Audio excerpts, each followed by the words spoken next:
My husband got jealous of a customer with special needs who only wanted me to serve him. He tried to force me to quit my job. When I refused, he said, "You must be in love with him too." I stayed quiet, but his actions spoke louder than mine.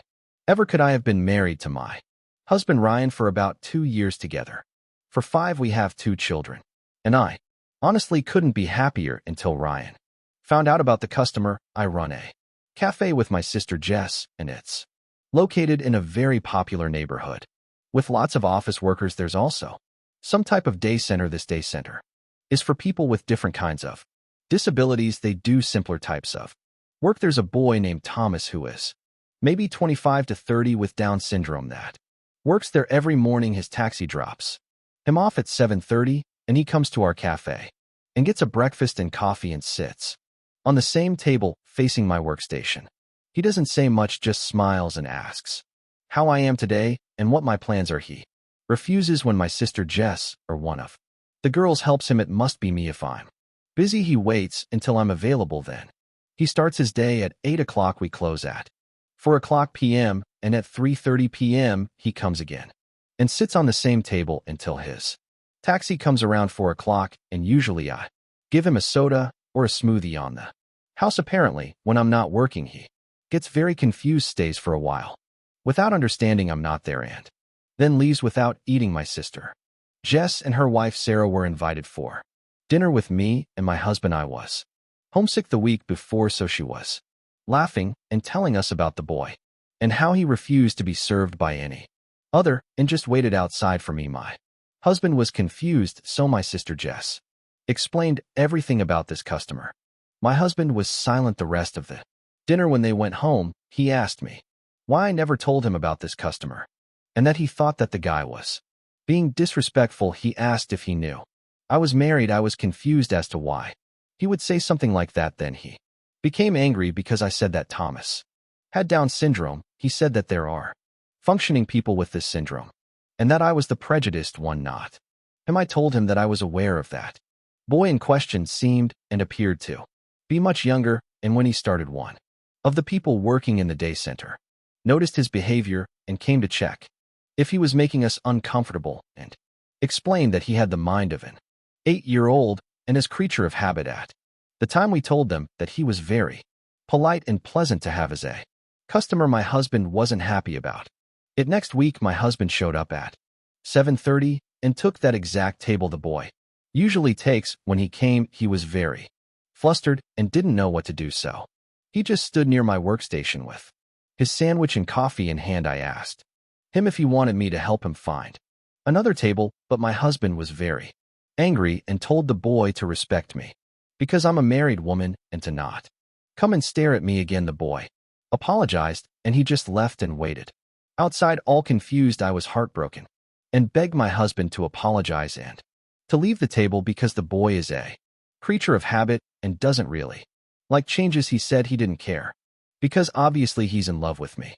My sister Jess told my husband about how I got a Valentine's card last year. When I got home, my husband said that he makes good money and we don't need my income. He had contacted my sister Jess to ask her to take over my share of the cafe because I didn't need to work. He said he was disappointed because I never told him about my customer or the card he gave me, so I must have thought it was out of line, but it wasn't like that at all. It's just that I get hundreds of customers every day and I don't have to tell my husband about all of them. He said it wasn't the same as someone who's in love with me being in my cafe every day and sometimes when I'm alone. This infuriated me, but we somewhat made up and I thought we would be okay. All that to say, the next morning he was almost non-talkative to me. I asked him if he was still mad, and he said he just needed time to think about things. I had no idea what that meant, and I was still pissed at him because of his irrational thinking about this whole situation. Ever since that day, he hasn't really been the same. He doesn't do it all the time, but he will avoid me on certain days where I tell him about a funny story at the restaurant. The spark was slowly fading, and I didn't know what to do about it, but resigned from it. I had hoped that if I did that, he would be happy and we could move on from this whole stupid ordeal. When I told him the news, he acted happy, but it was obvious that he was faking it in some aspect at this point.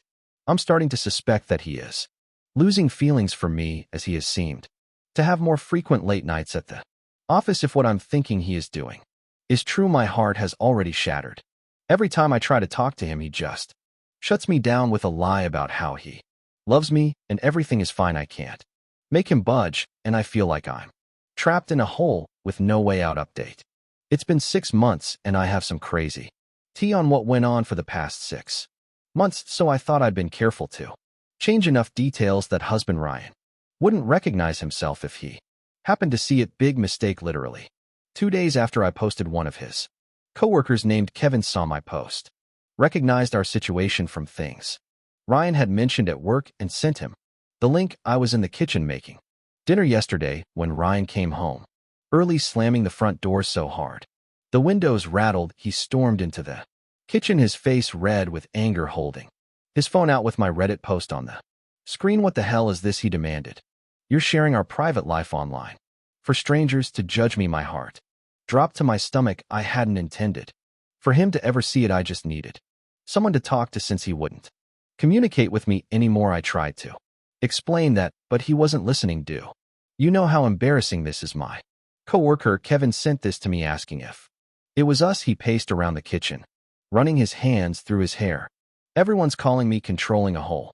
Is that what you think of me? The kids started crying in the other room, upset by the shouting. I hurried to check on them, trying to calm them down while my mind raced with what to say to Ryan. When I returned to the kitchen, he was sitting at the table with his head in his hands.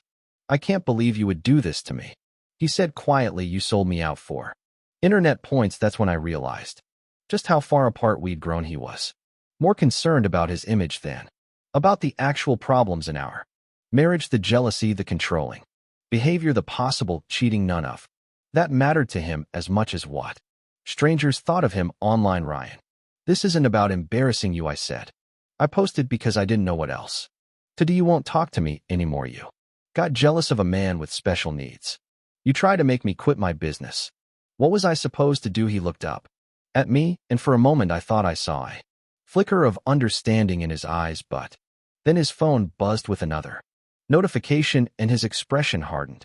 Again. Pack a bag, he said coldly. I'm going to stay at Mark's place tonight. I need to think about whether this marriage is salvageable after what you've done. Mark is my husband's best friend, so that's where we are now. Ryan left last night, and I've been up all night crying and trying to figure out what happens next. The kids keep asking where Daddy is, and I don't know what to tell them. All of this because my husband got jealous of a Thomas with Down syndrome who likes his routine. I never thought my marriage would fall apart like this, but I'm starting to wonder if it was ever as solid as I believed. Was this ridiculous jealousy just the first crack in a foundation that was already weak? I honestly don't know anymore. I woke up the next morning to my son Liam crying. I dragged myself out of bed, my eyes puffy from crying all night, as I picked him up and tried to soothe him. Our daughter Emma wandered in, rubbing her eyes. Where's Daddy? She asked. I forced a smile. He's at Uncle Mark's house. He'll be back soon. I hope that wasn't a lie. I went through the motions that morning: breakfast, cartoons, getting the kids dressed. My phone stayed silent. No text from Ryan. I kept picking it up and staring at our last messages from before the fight, wondering if I should reach out, but what would I even say? Around noon, Jess called. Hey, just checking in. You okay to work tomorrow? I'd almost forgotten I was on the schedule. I don't know, Jess. Ryan found the Reddit post. Oh damn, she said. How bad was it? I gave her the quick version while keeping an eye on the kids playing in the living room. She listened, occasionally making sympathetic noises. What a massive overreaction, she said. When I finished, you didn't even use real names. I know, but his coworker recognized our situation and sent it to him. Now he's staying at Mark's, and I don't know what's going to happen. Listen, Jess said firmly, don't worry about the cafe. Take a few days, but my wife Sarah and I are coming over tonight with wine and takeout. You shouldn't be alone right now. After hanging up, I tried to focus on the kids, but my mind kept wandering. I checked my phone constantly. Still nothing from Ryan. Around 2 p.m. I decided I couldn't wait anymore and texted him. Can we please talk about this? The kids are asking for you. 3 dots appeared, immediately disappeared, then reappeared. Finally, still figuring things out. We'll call later to talk to the kids. Not even addressing me directly, great true to his word. He called that evening to talk to our children, Emma and Liam. I put them on speaker and stood awkwardly nearby while they chatted. Emma asked when he was coming home. Ryan just said soon and changed the subject when the kids were done. I picked up the phone. Ryan, please, I can't talk right now, he interrupted. Mark and I are headed out. Then he hung up. Jess and Sarah arrived an hour later with Thai food and 2 bottles of wine. After the kids were in bed, I broke down, completely sobbing into my pad Thai. I don't understand how it got this bad, I said, wiping my nose with a napkin all over a customer with special needs. Jess's wife, Sarah, who works as a therapist, looked thoughtful. This can't just be about Thomas. There has to be something else going on with Ryan. Like what, cheating? I asked, my stomach twisting at the thought. Maybe, Jess said, pouring more wine. Those late nights at the office are pretty suspicious. Or it could be insecurity, Sarah suggested. Sometimes extreme jealousy comes from a place of deep insecurity. Has anything else been stressing him lately? Problems at work, family issues? I thought about it. He did get passed over for a promotion about 3 months ago. He was really upset, but didn't want to talk about it much. Sarah nodded. That timing lines up with when this jealousy started. Right, we talked until midnight. By the time they left, I felt a little better. At least I had a theory. Maybe Ryan's behavior wasn't really about Thomas at all. Maybe he was projecting his career disappointment onto our marriage. The next morning, Ryan texted asking to come by and pick up more clothes while I was at work. I told him I was actually taking a few days off and suggested we use the opportunity to talk. He agreed to come over during the kids' nap time. I spent the morning anxiously cleaning and rehearsing what I wanted to say when the doorbell rang at 1 p.m. My heart was pounding. Ryan looked terrible, unshaven, dark circles under his eyes, wearing the same clothes from 2 days ago. I invited him in, and we sat at the kitchen table. An awkward silence stretching between us. The kids miss you, I finally said. I miss them too. He stared at his hands. This isn't how I wanted things to go. What did you want? Ryan, to control my career, to dictate who I can serve coffee to. He flinched. That's not fair, isn't it? You even tried to buy out my share of the business without even discussing it with me. I was trying to protect our marriage, he said, his voice rising. This guy is obviously obsessed with you. He's not obsessed. He has special needs and likes routine. I took a deep breath, trying to stay calm. But let's be honest, this isn't really about Thomas, is it? Ryan looked confused. What do you mean? This started right after you got passed over for the promotion. I think you're taking out your frustrations on me because it's easier than dealing with your disappointment. His face flushed. That's ridiculous. This has nothing to do with my job, doesn't it?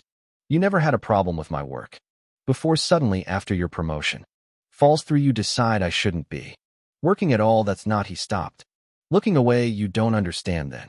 Help me understand. Talk to me, Ryan.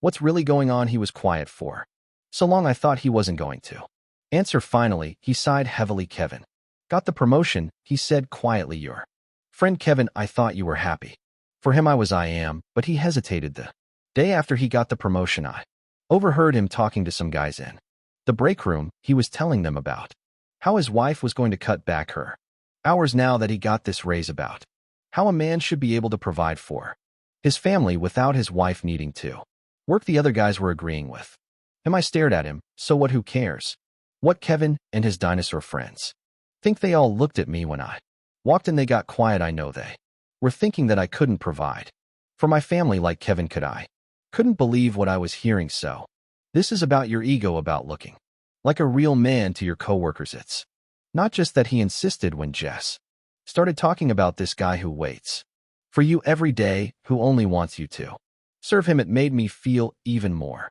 inadequate. Here's this guy seeing you every day while I'm stuck at the office, working my ass off, and for what? I couldn't even get the promotion. Ryan, that's a cry from upstairs interrupted us. Liam was awake from his nap. I went up to get him, my mind reeling from Ryan's confession. When I came back downstairs with Liam on my hip, Ryan was standing by the door. I should go, he said. We're not done talking about this, I told him. I know, I just need more time. And then he was gone again. I stood there bouncing Liam, wondering how my life had turned into such a mess that night. After Putting the kids to bed, I called my mom. I hadn't told my parents about our separation yet, but I needed my mom's perspective. She listened to the whole story without interrupting. "Oh, honey," she said when I finished, "men and their fragile egos. What should I do, Mom? I love him, but I'm not going to give up my business because he's feeling insecure." "Of course not," she agreed, "but maybe there's a compromise somewhere. Ryan needs to work through his insecurities, but you can help him see that his value isn't tied to being the sole provider." We talked a bit longer, and by the end of the call, I had a plan. The next morning, I texted Ryan, "I think we need professional help. Would you consider marriage counseling?" His response came quickly, "Yes, I'll find someone." I felt a small flutter of hope. At least he was willing to try. 2 days later, Ryan texted that he'd made an appointment with a marriage counselor for the following Tuesday. He also asked if he could come see the kids that evening. I agreed, thinking it might be good for all of us. When he arrived, the kids were ecstatic. Emma launched herself at him, and even little Liam toddled over. Excitedly, I watched them playing together in the living room, my heart aching. This was what I wanted to save our family, our home. After the kids went to bed, Ryan and I sat down to talk again. The atmosphere was less tense this time. "I've been thinking a lot," he said. "You were right about me projecting my work disappointment onto our marriage. I'm sorry." I nodded, accepting his apology, but waiting for more. In the Reddit post, I overreacted. "I was embarrassed, but I understand why you needed to vent. I should have talked to you directly," I admitted, "but you weren't listening." "I know." He looked down. "I want to do better. That's why I found us a good counselor with experience in couples therapy." We talked a bit more about logistics. He would continue staying at Mark X until our first counseling session, but would come by to see the kids regularly. It wasn't perfect, but it felt like progress. The weekend passed in a strange limbo. Ryan came over Saturday afternoon, and we took the kids to the park. We were cordial with each other, even friendly at times, but there was still a wall between us. On Sunday, he took Emma and Liam to visit his parents while I went to the cafe to catch up with Jess. He actually admitted he was wrong. Jess looked skeptical when I told her about our conversations. Sort of. He acknowledged he was projecting his work issues onto our marriage and the ridiculous Thomas situation. I sighed. We haven't specifically addressed that yet. I'm hoping the counselor will help with that part. Speaking of Thomas, the first hadn't seen him since Ryan's scene at the cafe. "Has Thomas been coming in?" I asked. Jess nodded. "His caretaker started coming with him. Apparently, he was really upset about the incident with Ryan. They're helping him adjust to a new routine." I felt a pang of guilt. I should apologize to him. Maybe. Let's see what the counselor says first. You don't want to set Ryan off again. Tuesday arrived, and I felt nervous all day. Ryan picked me up for our 4 p.m. appointment, and we drove mostly in silence. The counselor's office was in a small professional building downtown DR. Morgan Wilson was a middle-aged woman with kind eyes and a non-nonsense demeanor. "So," she said after introductions, "tell me why you're here." Ryan and I looked at each other, neither wanting to start. Finally, I gave a brief overview of our situation: the Thomas incident, Ryan's jealousy, the Reddit post, our separation. Dr. Wilson listened carefully, occasionally making notes. "Ryan," she said, when I finished, "what's your perspective on the situation?" Ryan shifted uncomfortably. "I know I overreacted about the customer. I've been dealing with some insecurities about my role as a provider, and I think I projected those onto this situation." "That's insightful." Dr. Wilson nodded, "but I'm sensing there's more to it." Ryan was quiet for a moment. "I guess I've always been a bit jealous, not in a controlling way, but I've always worried that my wife is too good for me, that someday she'll realize it." I stared at him in surprise. This was the first I'd heard of this. "Where do you think that fear comes from?" Dr. Wilson asked. "My dad left my mom for his secretary when I was 12, Ryan said quietly. "He told her he'd found someone more exciting. I guess I've always worried about not being enough." The session continued like this, digging into our backgrounds and the root causes of our conflict. By the end of the hour, we had homework, communication exercises, and individual reflection questions, and a follow-up appointment scheduled. In the car afterward, I reached over and took Ryan's hand. "I had no idea you felt that way about not being enough." He squeezed my hand. "I should have told you instead. I just let it build up until I exploded." Over something ridiculous it's not. Entirely ridiculous, I admitted. I probably should have mentioned Thomas too. You just as a funny cafe story if nothing else it might have avoided all this misunderstanding. We agreed to keep working on our communication and continue with the counseling. Ryan wasn't ready to move back home yet, but he started coming over for dinner most nights and helping with the kids' bedtime routine. After our second counseling session the following week, I decided it was time to address the Thomas situation directly. I asked Ryan if he would be willing to go to the cafe with me to apologize to Thomas. Is that really necessary? He asked, looking uncomfortable. I think it is, I said, not just for Thomas, but for us. We need to face this together and put it behind us. He reluctantly agreed. We arranged to meet at the cafe during Thomas's afternoon visit. I warned Jess ahead of time so she could give the day center a heads up the day of the planned apology. I was nervous. What if Thomas was still upset? What if Ryan couldn't handle it? We arrived at the cafe around 3 p.m. Jess gave me an encouraging nod from behind the counter. At 3:30 sharp, Thomas arrived with his caretaker, a kind-looking woman named Linda. They sat at his usual table, the one facing my workstation. Though I wasn't working that day, Ryan and I approached them slowly. Hello, Thomas the first said gently. Do you remember me? Thomas looked up and his face brightened. Coffee lady, you're back. Yes, I am, I smiled. And this is my husband, Ryan. He has something he'd like to say to you. Ryan stepped forward, clearly uncomfortable, but determined. Thomas, I'm sorry for how I behaved the last time I saw you. I was rude, and I shouldn't have taken your table or yelled at you. Thomas looked confused for a moment, then his face cleared. That's okay, sometimes I get mad too. Linda explained that Thomas had been upset about the disruption to his routine, but was adjusting well. He still talks about you. She told me you made quite an impression. He's a special customer, I said, smiling at Thomas. Ryan was quiet on the drive home, but it wasn't an angry silence like before. When we pulled into the driveway, he turned to me. Thank you for making me do that, he said. I needed to face it. How do you feel? Embarrassed, ashamed, but also relieved, like maybe I can stop being the villain in this story. That night, after the kids were asleep, we sat on the couch, talking in a way we hadn't in months, about our fears, our insecurities, our hopes for our future. I want to come home, Ryan said finally. If you'll have me, I want that too, I told him, but we need to agree on some things. First, we talked about boundaries and expectations. I made it clear that I would continue working at the cafe. It was my business and my passion. He agreed, apologizing again for trying to make that decision for me. We also agreed to continue counseling and to check in regularly about our feelings instead of letting things fester. And no more Reddit posts, he asked with a small smile. No more Reddit posts, I promised, unless they're about cute things the kids did. The next day, Ryan moved back home. It wasn't an instant fix. We still had awkward moments and disagreements, but we were talking through them instead of shutting down. A week later, I returned to work at the cafe. Thomas was there with his bright smile, happy to see me back at my usual spot. When I told Jess that Ryan and I were working things out, she seemed cautiously optimistic. He's really changed, I assured her. The counseling is helping a lot. I hope so, she said.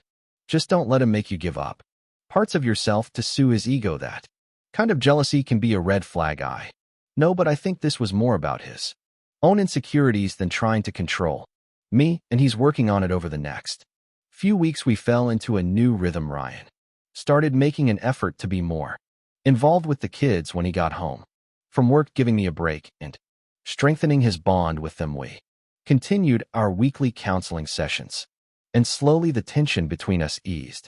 One evening, about a month after our reconciliation, Ryan came home with flowers, not as an apology this time, but just because I thought about you today and wanted you to know, he said simply.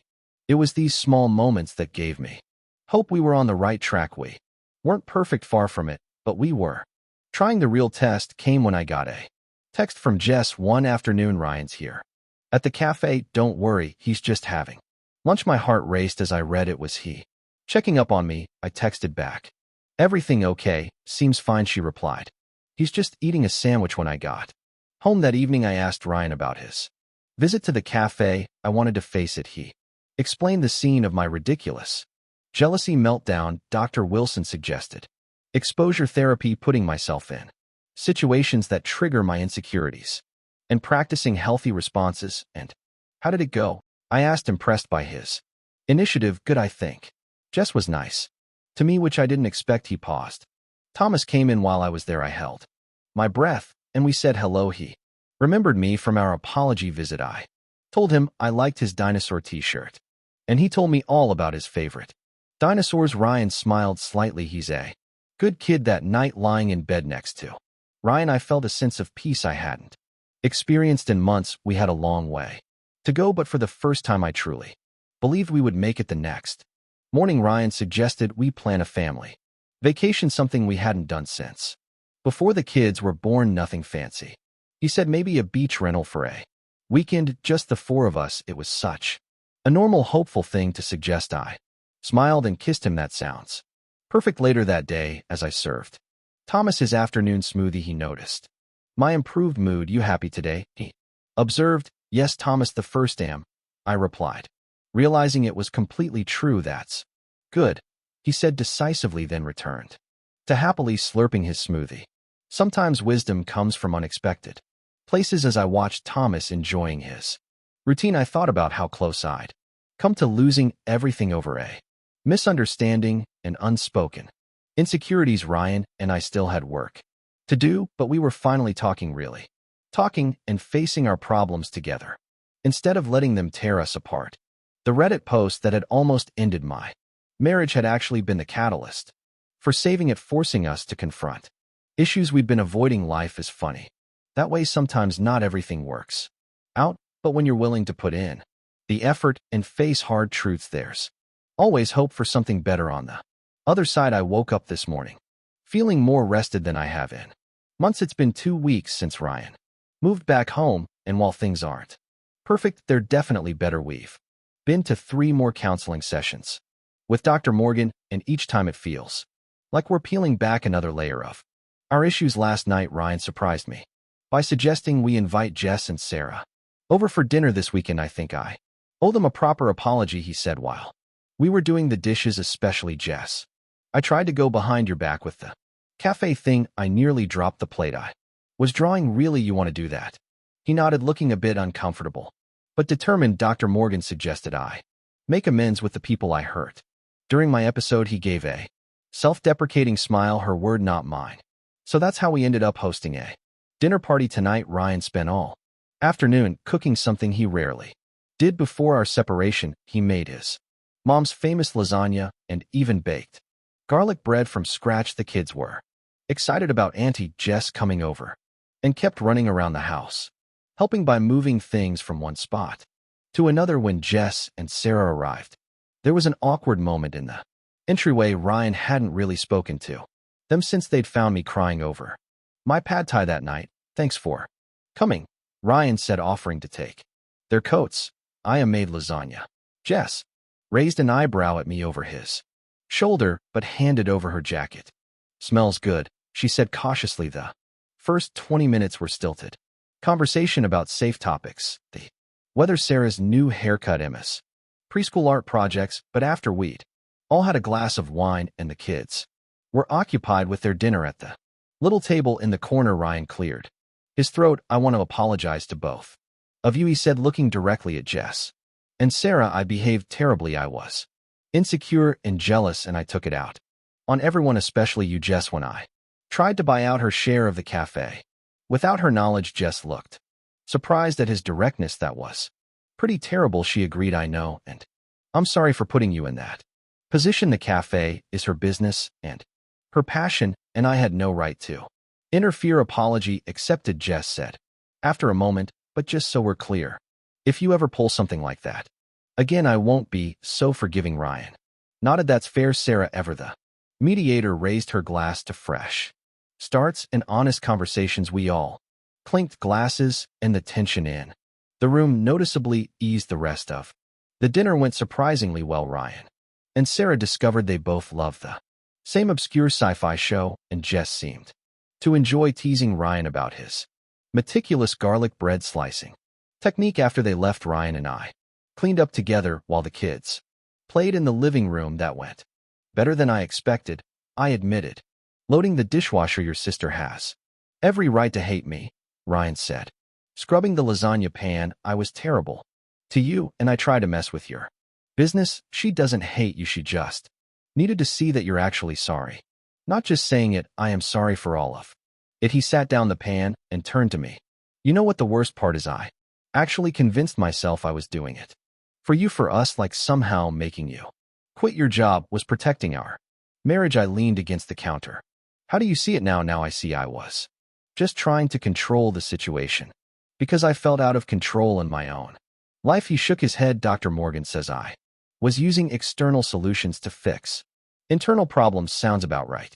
Ryan went back to scrubbing. I'm just glad you gave me another chance. Later that night, after the kids were asleep, we sat on the couch watching a movie. I was curled against Ryan's side, his arm around me, when my phone buzzed with a text from Jess. He seems genuinely sorry.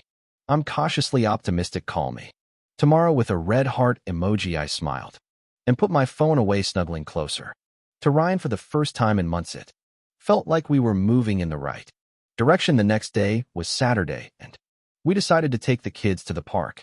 It was a beautiful spring day, perfect for flying the kite Emma had gotten for her birthday, but hadn't had a chance to use yet. Ryan spent nearly an hour running around the open field with Emma, showing her how to keep the kite in the air, while I sat on a blanket with Liam, who was happily smashing toy trucks together. As I watched them, I realized how much I'd missed these simple family moments during our separation. Ryan caught my eye from across the field and gave me a wide smile that made my heart flutter a little. It reminded me of when we first started dating. We were packing up to leave when I spotted a familiar face across the playground. Linda, Thomas's caretaker from the day center. She was with a small group of adults with various disabilities, including Thomas, who was enthusiastically pushing a younger man in a wheelchair on the adaptive swing set. Ryan noticed them at the same time. I felt him tense slightly beside me, but then deliberately relaxed. We should go say hi, he said, surprising me. Are you sure? He nodded. Part of my recovery, right? Facing the things that trigger me instead of avoiding them. We walked over with the kids. Thomas spotted me immediately and waved enthusiastically. Coffee lady, he called out, and Coffee lady's husband. I was touched that he remembered Ryan that way instead of as the man who had yelled at him. Linda greeted us warmly and introduced us to the rest of the group. We come here every Saturday, she explained. It's part of our community integration program. Ryan knelt down so he was at eye level with Thomas, who was now sitting on a bench. That's a cool dinosaur watch, he said, pointing to Thomas's wrist. Thomas beamed, holding out his arm to show it off. T-Rex, it roars when it's lunchtime. He pressed a button and the watch made a surprisingly loud roaring sound, causing Liam to giggle in delight. Dinosaur, Liam shouted one of his few clear words. This led to Thomas showing Liam his watch up close, both of them laughing every time the T-Rex roared. I glanced at Ryan, trying to gauge his reaction, but he seemed completely at ease chatting with Linda about the day since programs. We said goodbye after about 10 minutes, promising to say hi if we saw them at the park again. As we walked back to the car, I squeezed Ryan's hand. I'm proud of you, I said quietly. He squeezed back.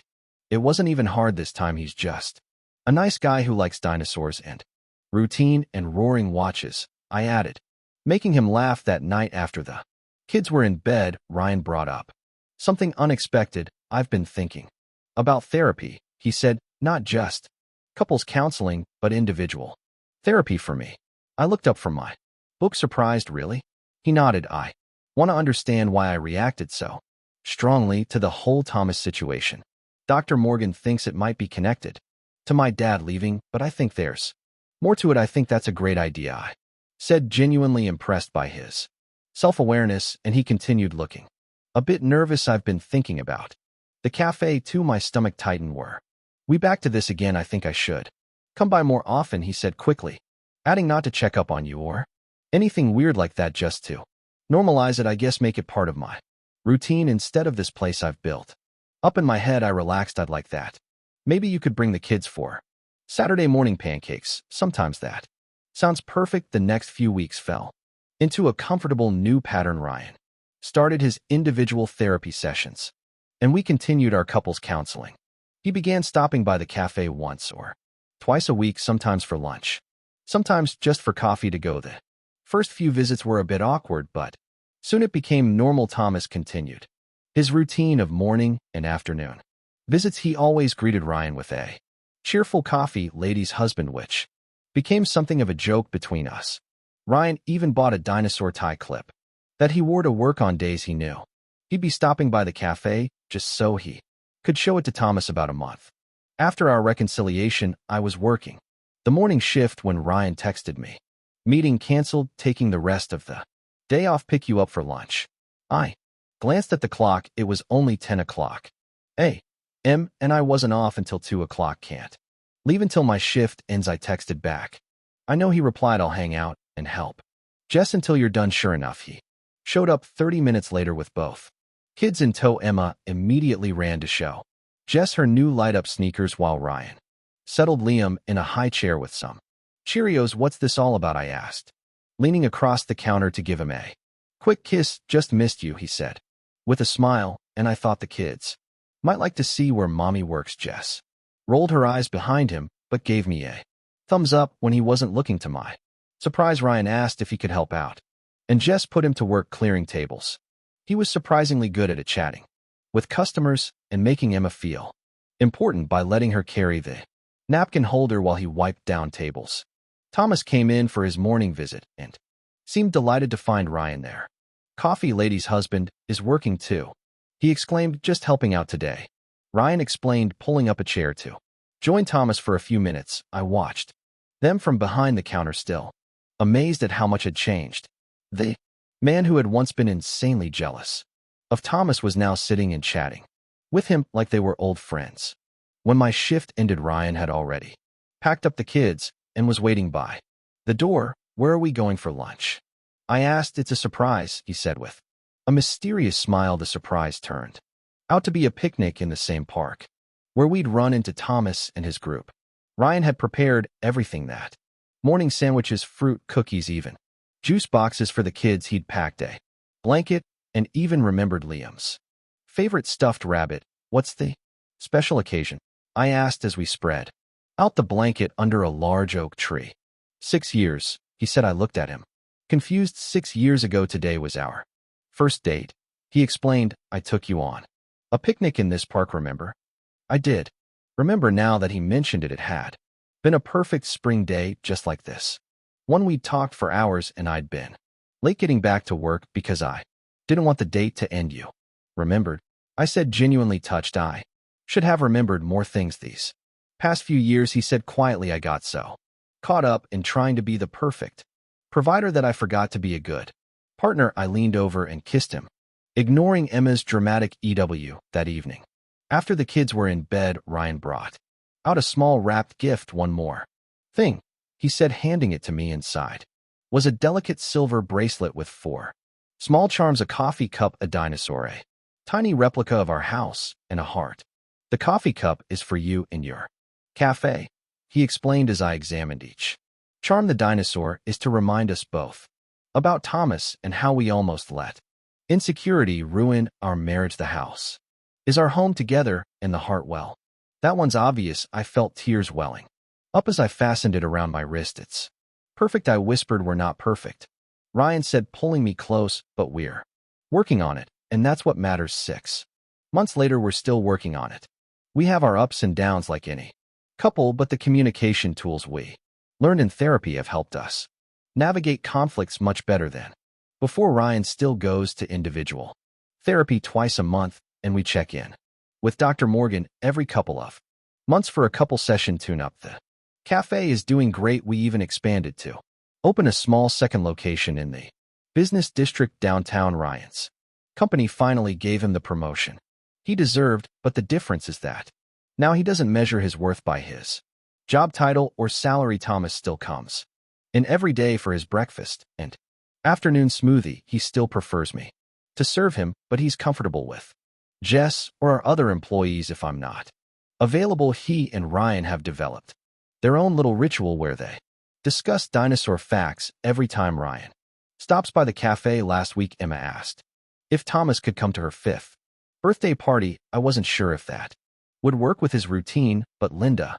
thought it was a great idea for his social development. So tomorrow Thomas will be joining us in our backyard for cake and games along with Emma's friends.